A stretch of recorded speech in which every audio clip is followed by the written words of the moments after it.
Okay, folks, we're looking at lesson 3 for the February 2017 content for the ICT mentorship. We're dealing specifically with classic swing trading approach.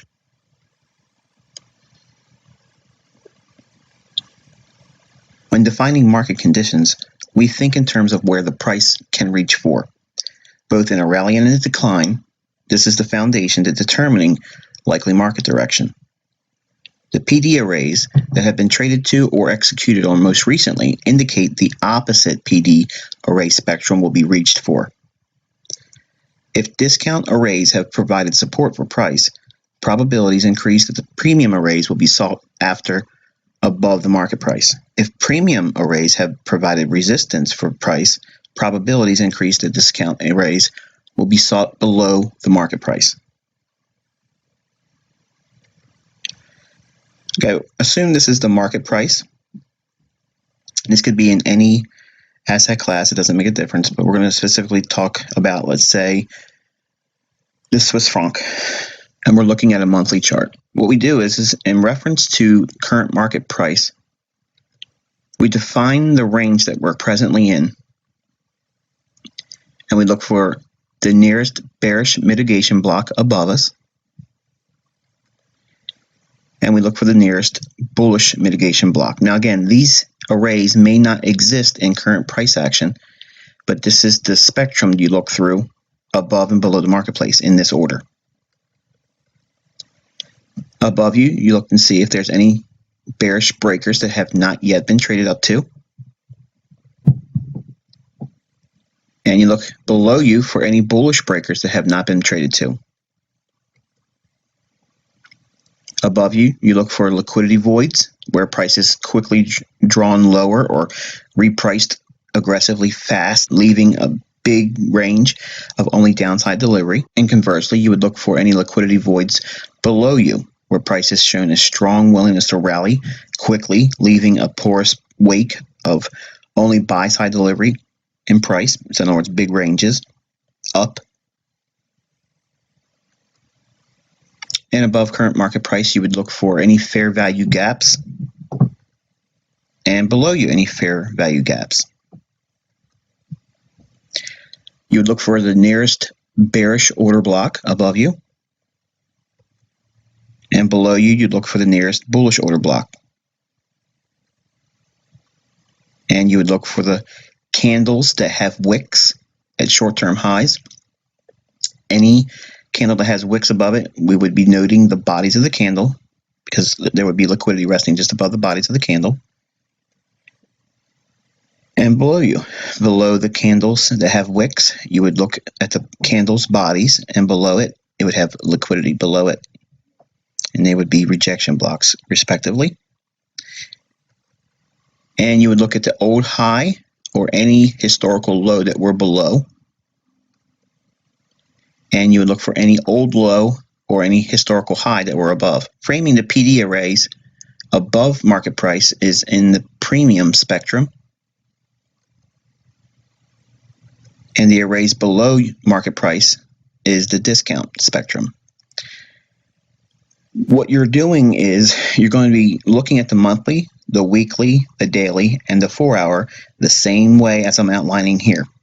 So when we are referring to determining the premium arrays and determine the discount arrays, this is what we're referring to. Okay, this is the PD array matrix, and every array above market price is the premium spectrum, and every array below current market action is the discount spectrum. What you're looking for is which side of the marketplace has most recently shown a displacement. Where has price moved away from? Has it moved away from the price levels aggressively? Was there speed involved?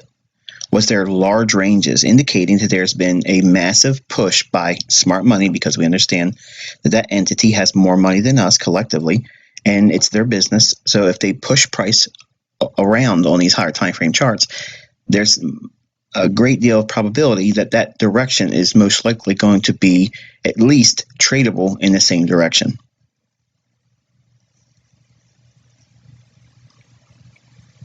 Okay, higher time frame sequence. When we're looking at shorting opportunities, okay, in my free tutorials, you've always heard me refer to sell and buy programs. Okay, and what is a sell program? Well, it first starts with a monthly chart, and we look for the market to move away from a resistance level. That could be a bearish order block. It could be trading away from an old high. It could be trading away from a historical low as resistance. But when that time frame is indicating that it wants to go lower, it wants to trade lower, that is a sell program.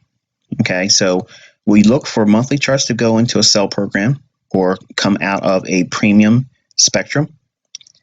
And we would look for the same thing to occur in the weekly chart. So we would look for premium arrays in the weekly chart to indicate that the price wants to reach for the discount arrays below us. So that would create a sell program on the weekly chart. This continues into the daily chart. You'd look for premium arrays to cause a sell program or bearish prices for the daily. And for our executable time frame for swing trading, it's the 4-hour chart, you would look for the same thing as well. On the 4-hour, you would look for premium arrays to look for price to reject or resist going higher and expand lower, seeking discount spectrum PD arrays. So for ideal shorting conditions and opportunities, we look for the monthly, weekly, daily, and 4-hour to be in alignment with price moving away from premium PD arrays. And the opposite is said for buying opportunities. We look for the monthly chart to be in a buy program. That means it's moving away from discount arrays and seeking to move higher to reach up into premium arrays. This would be a buy program on the monthly chart. And on the weekly chart, we'd be looking for price finding sensitivity at discount arrays, moving price into a buy program. So you would expect to see the weekly chart to be moving higher or trading higher. The daily chart also, when it's finding support at discount arrays, we would expect to see price moving higher on the daily chart. And on the 4-hour executable time frame, we would be looking for sensitivity in the discount arrays for buying opportunities. So that way we get in sync with the monthly, weekly, daily, and 4-hour all being in sync for bullish or buy program opportunities. When we're swing trading, the easiest and the most probable direction setups are when all monthly, weekly, daily, and 4-hour are in alignment. So when we have the monthly that's bullish, the weekly that's bullish, and the daily that's bullish, and the 4-hour trades down into a discount and finds support at, for instance, let's just say a bullish order block, that's a high probability condition because you have the monthly, weekly, and daily in sync with you, and it's already an existing up market. So its bullish undertones are going to be supporting the idea on a 4-hour chart if you're looking for bullish order blocks or buying below an old low, scooping up sell stops just like a market maker would, or trading back down into a liquidity void, for instance, like an optimal trade entry for a fair value trade, going back into a fair value gap, same thing. All these ideas are going to be supported with the notion that monthly, weekly, and daily are already bullish, and therefore the 4-hour should be in agreement with it, and your buying opportunity should be high probability. And the reverse is said for bearish opportunities. When the monthly, weekly, and daily are moving lower and they're in sell programs, when you see the 4-hour go up into premium PD arrays, bearish order blocks, bearish liquidity voids, bearish fair value gaps, bearish breakers, or trading above an old high to run out buy stops, those conditions are high probability because you have the monthly, weekly, and daily in sync looking for lower prices, and those higher time frames are going to draw heavily on that lower time frame 4-hour chart. So those probabilities shift to a great deal of favor for you as the trader that wants to go short in those conditions.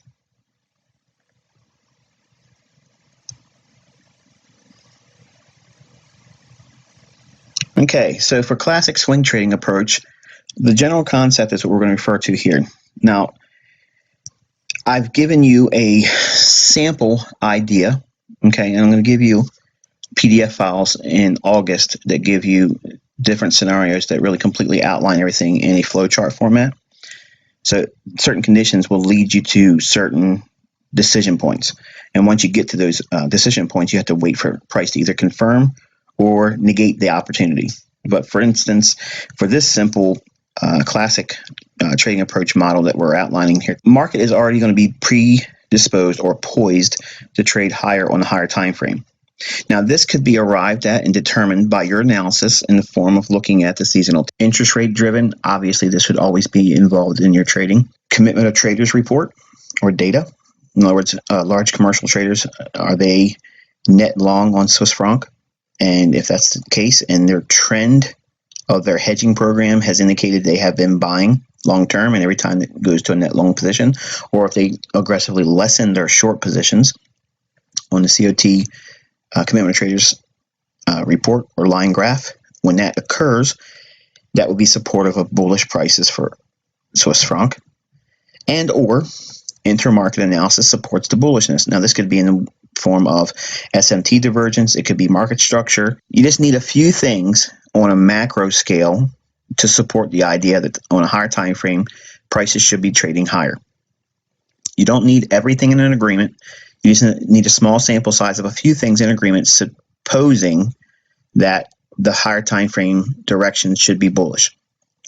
When you have a few things in your favor that's indicating that's the case, and at least the interest rates, I think that's the highest probability one in your favor. So if you have interest rates, for instance, like the interest rate differential, for instance, like most recently in our mentorship, we've indicated that the New Zealand dollar and the Australian dollar, because of their interest rate being the highest among all the other currencies and countries around the world that's traded in the Forex, the differential between those currencies to other currencies, they have the higher interest rate. So therefore, the yield is going to be higher on those countries and their currencies.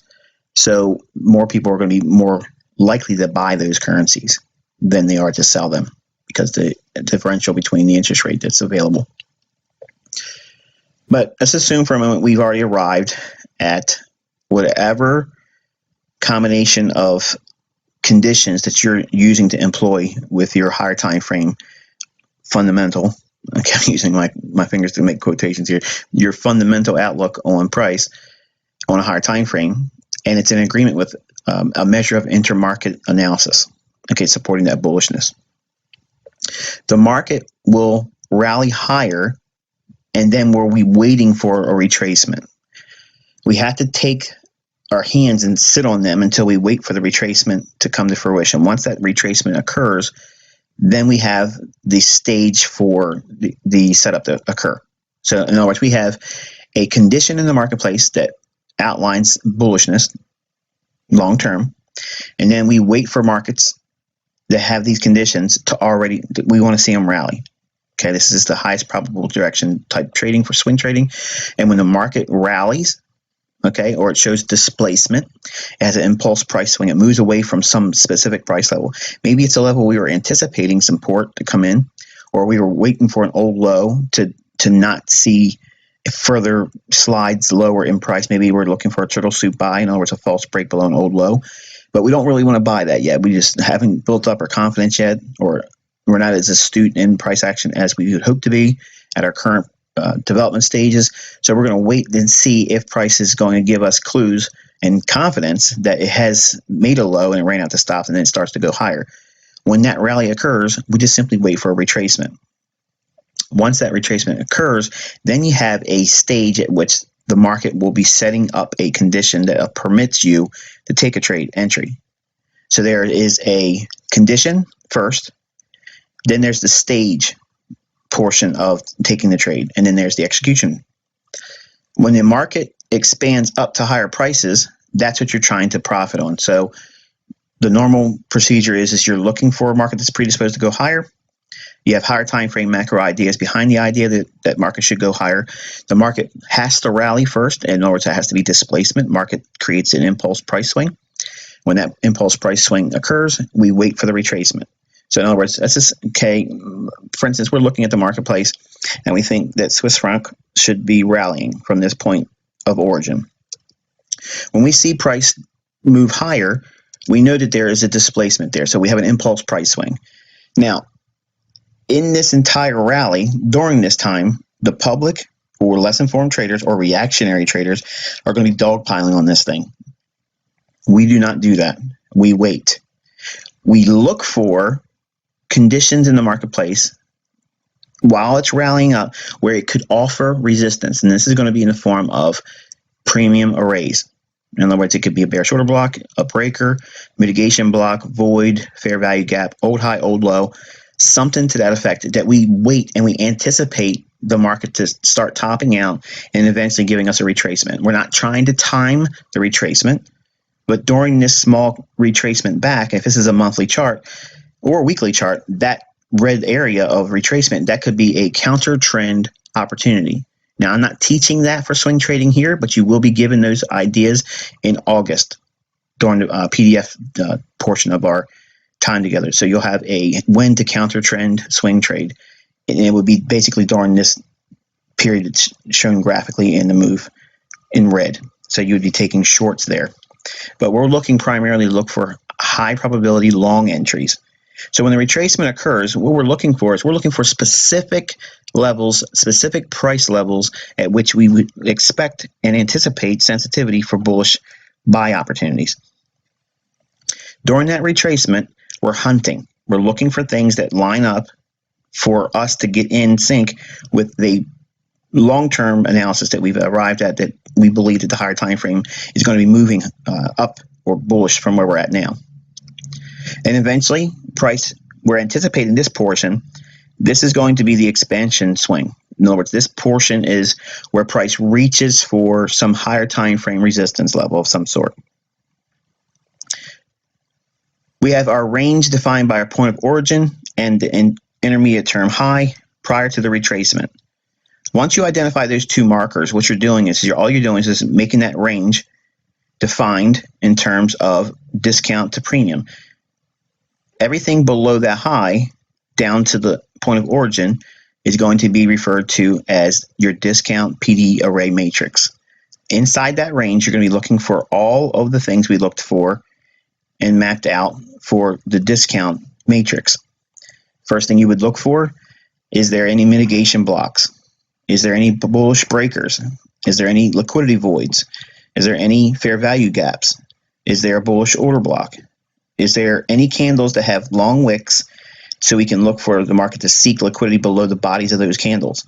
And ultimately, what's the ultimate low, and or is there a historical high that we may find support at?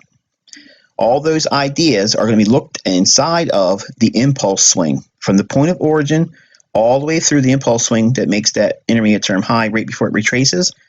Inside the impulse swing, we're looking for all of those PD arrays on a discount basis. We're looking to map out what levels would be indicative of having strong likelihood to buy, or where we would see institutional order flow step in and start sending price higher again. Once you do this, you've already outlined what it is you're looking for. You'll know what price levels you're looking for, and that's how you map out your discount array matrix.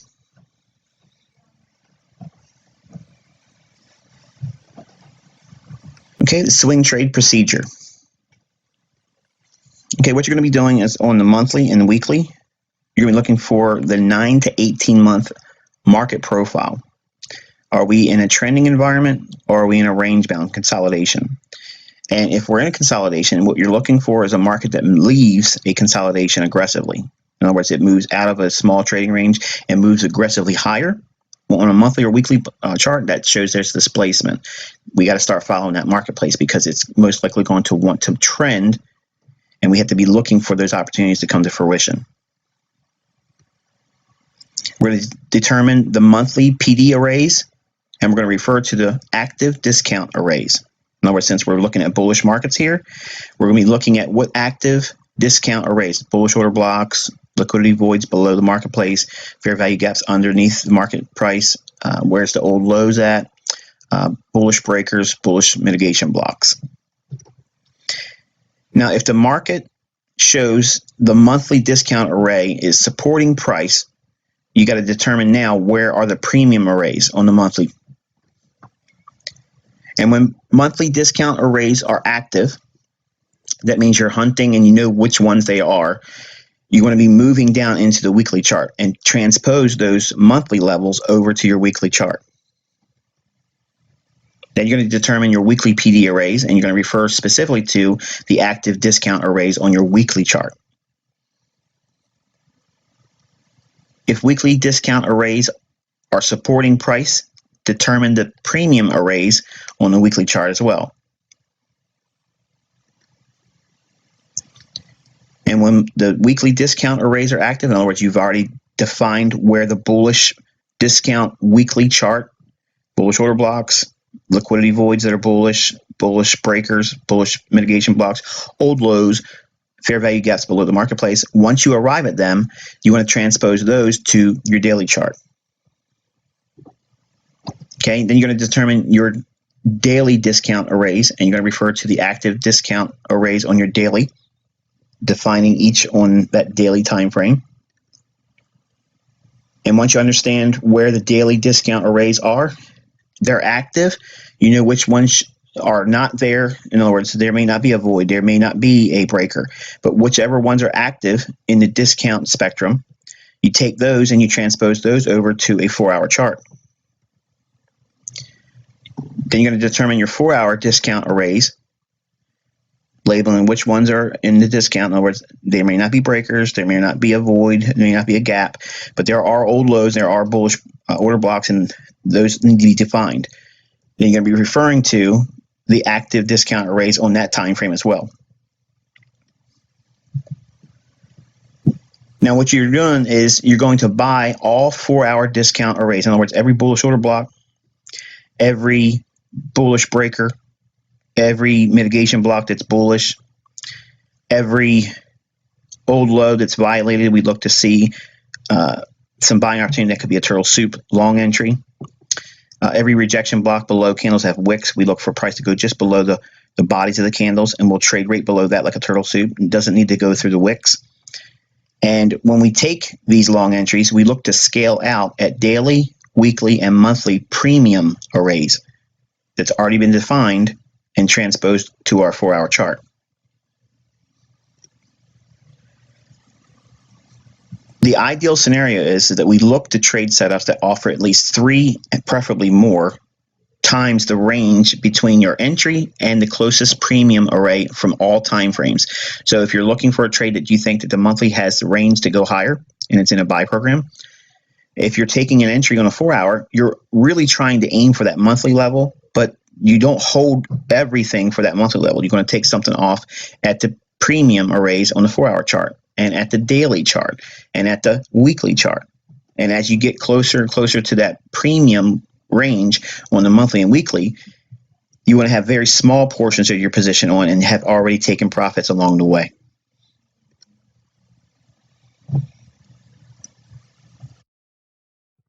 Setup failure protocol. Now, if the buy setup on the 4-hour discount array fails you and the trade results in a loss, don't worry about it, don't freak out, and don't panic. Okay, all you're going to do is simply look for a lower priced 4-hour discount array to buy at. Now, if the 4-hour chart has no more discount arrays to buy at, you're going to refer to the daily, the weekly, and the monthly discount arrays to buy at a lower price.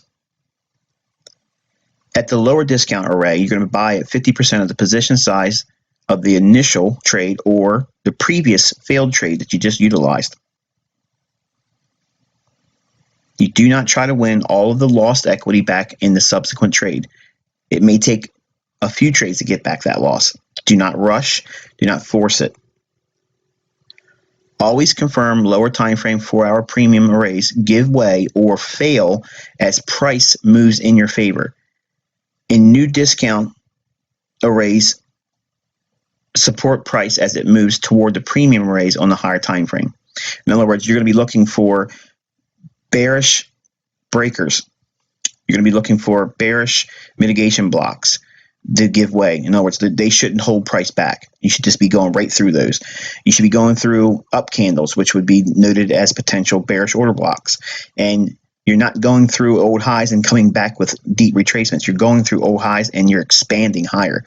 That is a clear indication you have a strong trade on your side and you have institutional order flow behind you.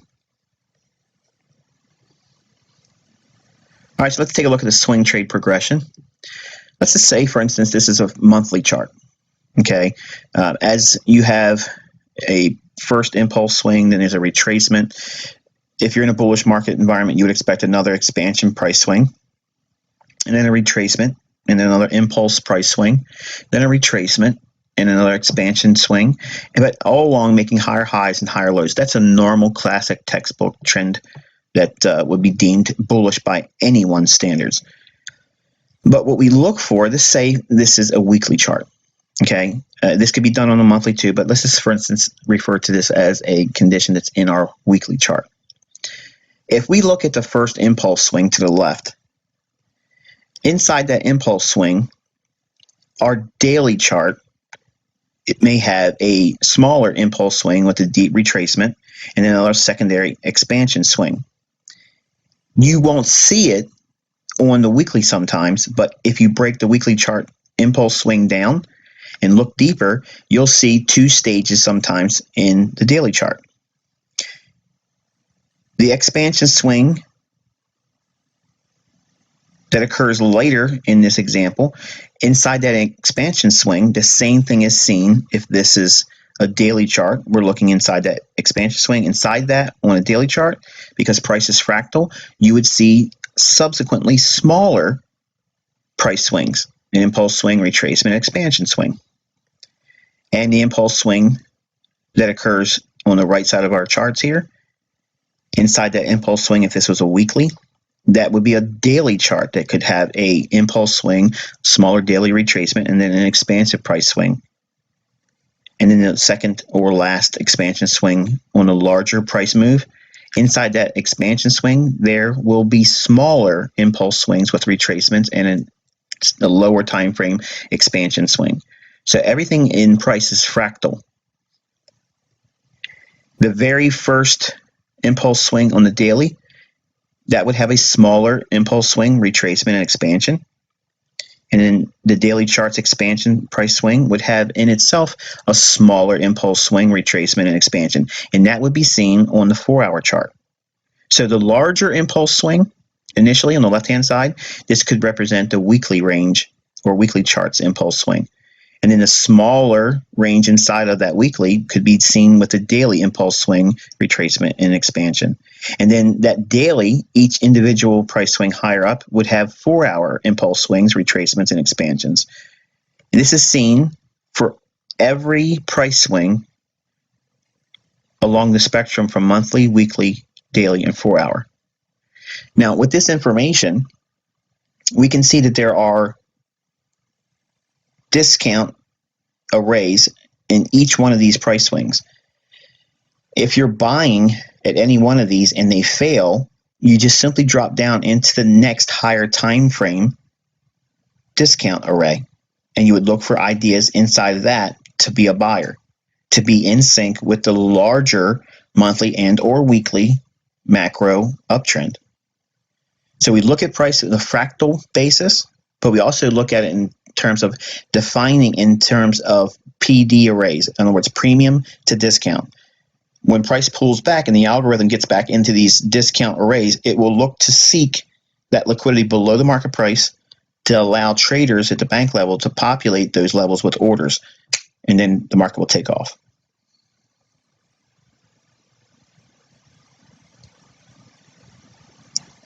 Okay, for bearish markets, the general concept is we have a market that's poised or predisposed to trade lower on a higher time frame.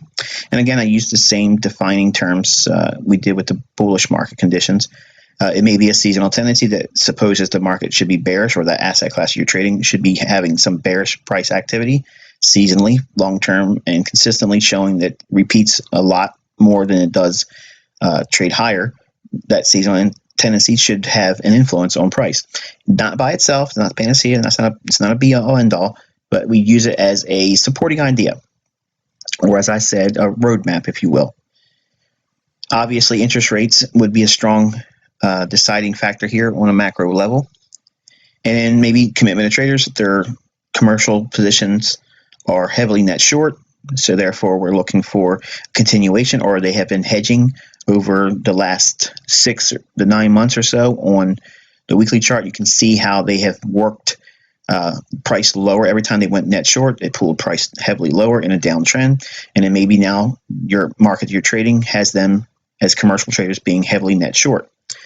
If that's the case, then you have seasonal tendencies on your side, then you have interest rates on your side that would be drawing price lower, and the commitment traders report with a heavily net short position by the commercials. Commercials are large hedgers, and we'll talk about that when we get into commodities. The intermarket analysis supports the idea too. This is institutional market structure. This is SMT divergence, those ideas. The market will have a decline lower, okay, and it moves away from a point of origin. We may have already expected that move lower, or we may be surprised by that move. It doesn't make a difference. We look for displacement. That first price swing is the impulse price swing. That's what's drawing price away from a level that we either expected to see bearishness, or again, if we're surprised by something we didn't expect, now we have to say, okay, well, what's going on in here? Is there going to be a retracement?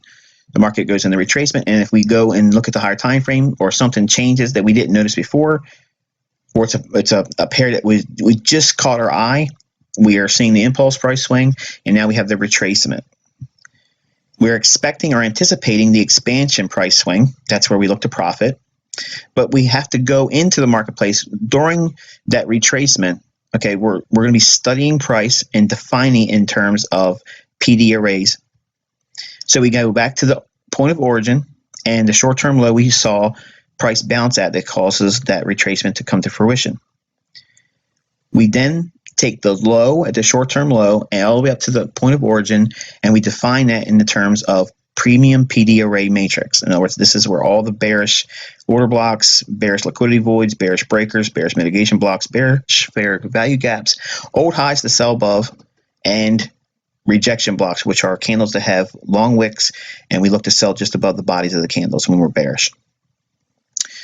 What we do is we go into the marketplace and we do this on a monthly, a weekly, daily, and 4-hour. So we define and determine all of the premium arrays for all those time frames, and we transpose them over to the lower time frame.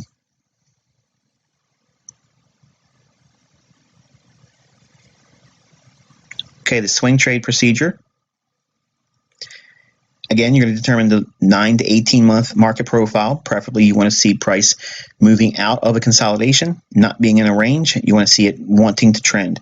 The more likely the market is trending and trending lower, the higher the probabilities that you're going to get a nice swing trade on the short side. You're going to determine the monthly PD arrays, and you're going to refer to the most active premium arrays. That means on a monthly chart, did we just recently move away from that point of origin? Was that a bearish order block? Was that an old high? Was it an old historical low that acted as resistance? What was the framework that caused that move? And if the monthly premium arrays are resisting price, we determine now the discount arrays on the monthly chart. So in other words, where should price reach down to? And when the monthly premium arrays are active, in other words, we defined what they are on the monthly levels, we move those levels to the weekly chart. Then we take the same thing, we apply it to the weekly.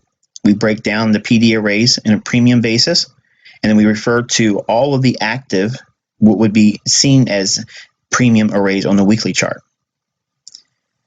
If the weekly premium array is resisting price, we determine where the discount arrays are on the weekly chart. So we're defining our range in terms of premium to discount on the weekly as well.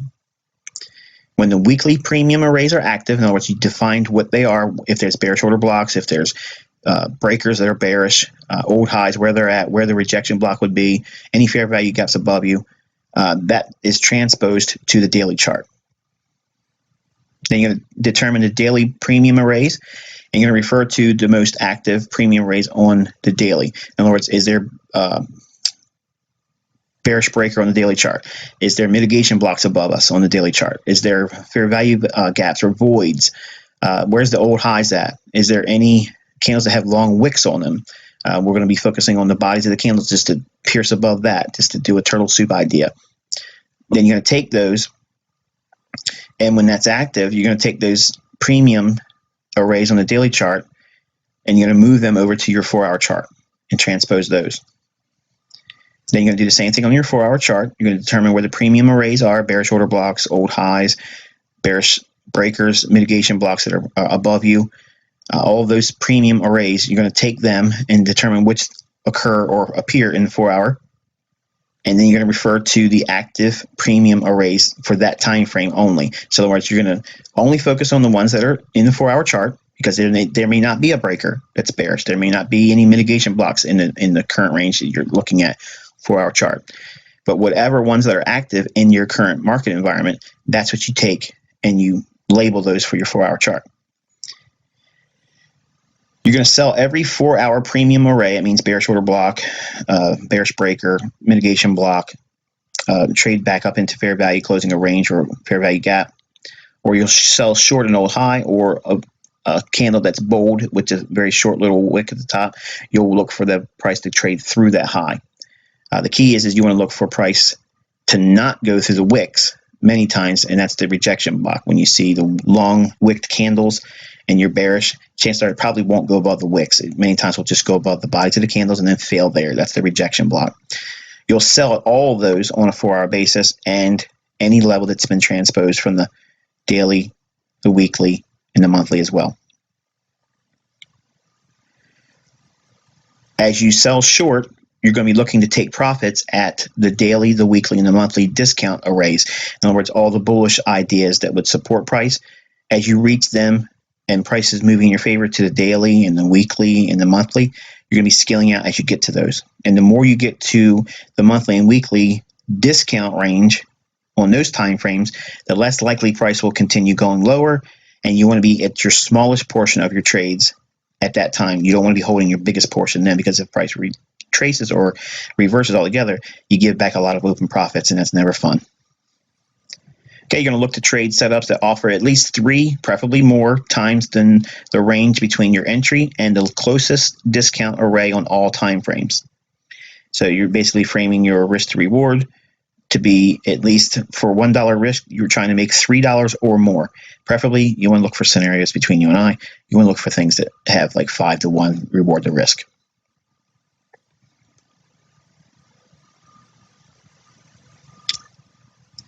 Setup failure protocol.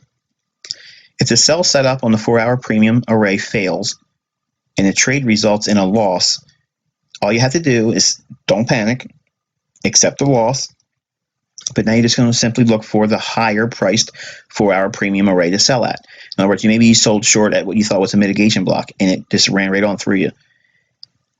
Go to the next premium array and you look to sell it again. Again, we're focusing on monthly, weekly, and daily conditions that are bearish. So if we're executing on a 4 hour, you may get stopped out on your initial trade. Not always, but sometimes you will. If that happens, you just simply go up to the next higher priced premium array. In other words, there may be a bearish order block it needs to trade to. It may need to trade through an old high. You take every single one of them. If the hour chart has no more premium arrays to sell at, refer to the daily, weekly, and monthly premium arrays to sell at a higher price than you currently have. At the higher premium array, you're going to sell with 50% of the position size that you used from your initial trade or previous failed trade that you utilized. Do not try to win all the lost equity back in the subsequent trade. Get what you can get from the trade. Don't try to force it all back. If the trade only pans out and it slips to less probability and you have 60% of what you lost, be happy with the 60%. At least you're mitigating the losses. Always confirm lower time frame 4 hour discount arrays give way or fail as price moves in your favor.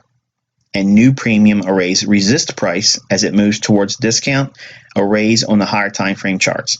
In other words, basically what this means is you want to be looking for bullish order blocks or down candles to be broken. Every support level be broken. You want to see new resistance levels found at old up candles. And as long as you keep seeing that, you're seeing institutional sponsorship on your side, and that's a great condition to be in when you're short.